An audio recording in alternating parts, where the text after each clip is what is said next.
Daudzi no jums noteikti atceras vai ir dzirdējuši par to, ka neilgi pirms bēdīgas slavenās pandēmijas afēras, jeb 19. gada oktobrī notika diezgan interesants pasākums ar nosaukumu Event 201.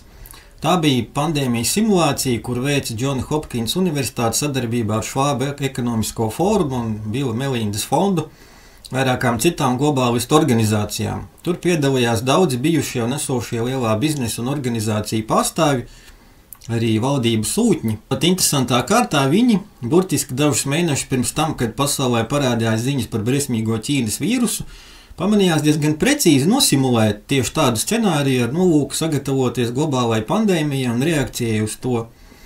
Protams, kad viņi pasludināja reālu pandēmiju un ļaudis uzzināja par šo simulāciju, tad gluži loģiski tas izraisīja pamatīgas aizdomas par to, no kurienes tad to varēja zināt. Tajā brīdī notika arī tagad par jau uzbāzīgu sērgu kļuvušo faktu čakaru uznāciens. Ja atcerieties, tad tieši šī bija un laikam joprojām ir viena no pirmajām tās augtajām sazvērestībām, ko viņi sāka cenzēt, ja neskait 5G. Tā noteikti nevar būt, ka tikai dažus mēnešus pēc visas pasaules oligarhāta veikta simulācijas tieši tā arī notiek reālajā dzīvē. Tā ir tikai sakritība. Turklāt tā nebija pirmā tāda veida simulācija, ir bijušas vēl vairākas kā Clay Dicks, Dark Winter, jeb Tumšā ziema un citas. Nekad agrāk cilvēces vēsturē nav bijusi tāda pandēmija, par kuras eksistenci vajadz atgādināt 24 stundas diennaktī un par kuras apšaubīšanu cilvēkus cenzēja, atlaid no darba un pat arestēja. Taču to visu mēs piedzīvojam arī pie mums, un tieši tāpēc, ka tas nekad nav bijis par veselību, viņi arī nav atmetuši domu izmēģināt to pašu vēlreiz. Redzam to, ka pamazām atkal medijos sāk runāt par kārtējo jauno variantu Eris, kas nosauc par godu grieķu haosam strīdu dievētei, atkal sāk cilāt masku tēmu, kaut reizi no reizes ir pierādīts, ka tās nekam nedara, ja vien to nolūks nav dresūra, kas arī ir vienīgais to lietošanas iemesls. Tāpēc jo interesantāk ir tas, ka šie paši mūsu vecie paziņas, jeb Hopkins Universitāte kopā ar Billu un PVO, pagājušā gada atkal veica kārtējo pandēmijas simulāciju ar nosaukumu Catastrophic Contagion, jeb katastrofas ierobežošana. Ļoti dramatisks nosaukums, vai ne? Šoreiz tā risinājās Beļģijā, un te piedalījās arī bijušie un esošie dažādu valstu veselības ministri, ieskaitot arī Āfrikas valstis. Kā zināms, tad tieši tas reģions palika kā vismazāk nošpricētais, un šoreiz viņi atkal simulēja Covidam līdzīgu pandēmiju, tikai ar lielāku mirstību un īpaši tēmēt uz bērniem un jauniešiem.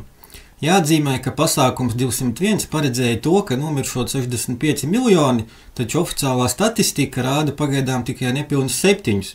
Turklāt, kā sen ir nācis gaismā, tad izteikti lielākā daļa no tā visa bija veci un ar hroniskām kaitēm sirkstoši ļaudis, bet afēras plaukumā Covid vienkārši rakstīja visiem, kas miruši 2 nedēļas pēc pozitīva testa, kas pats par sevi nebija nekas cits kā tikai daļiņu pavairošana daudzos ciklos un par to visu sarakstīts grāmatas. Taču afēristi, acīm redzot, negrasās likties mierā un pērina vēl kādus plānus šai sakarā. Kā varam lasīt šīs simulācijas secinājumos, tad līderiem jāgatavojas pieņemt grūtus un kritiski svarīgus lēmumus jau pašās pandēmijas sākuma dienās. Kādi tie lēmumi bija, mēs diezgan labi atceramies – lockdown, uzpūriņu absurdi ierobežojumi un aizliegumu iegādāties ikdienas preces un, protams, bēdīgi slavenā brīvprātīgi piespiedu potēšana, kas tik daudziem ir sabojājis veselības visu dzīvi. Taču ir ziņas, ka Britu laboratorijās tiek izstrādāta kārtējā jaunā brīnuma vakcīna pret nākamo pandēmiju ar nosaukumu X. Tur piedalās 200 zinātnieki. Amizanti ir tas, ka pati slimība vēl nav zinām, bet pašas pandēmijas vēl nav, taču vakcīna jau top. Kā tas reāli ir iespējams? Acīm redzot, ka šai greizo spoguļu valstībā iespējams ir viss. Jeb tā arī strādā lielā farma.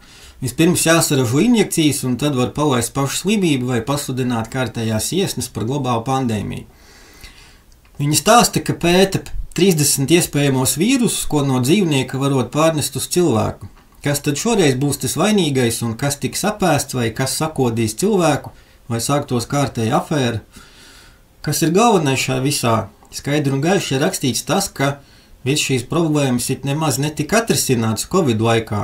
Bija daudz svārstīšanās un šaubu, ko un kā darīt, ko un cik ilgi slēgt dažādās valstīs vai štatos bija dažādas pieejas, un kā atceramies, tad tieši tur, kur bija vismazāk ierobežojumi, tur arī bija vismazākā mirstība un saslimšana pēc viņu pašu oficiālās un melīgās statistikas.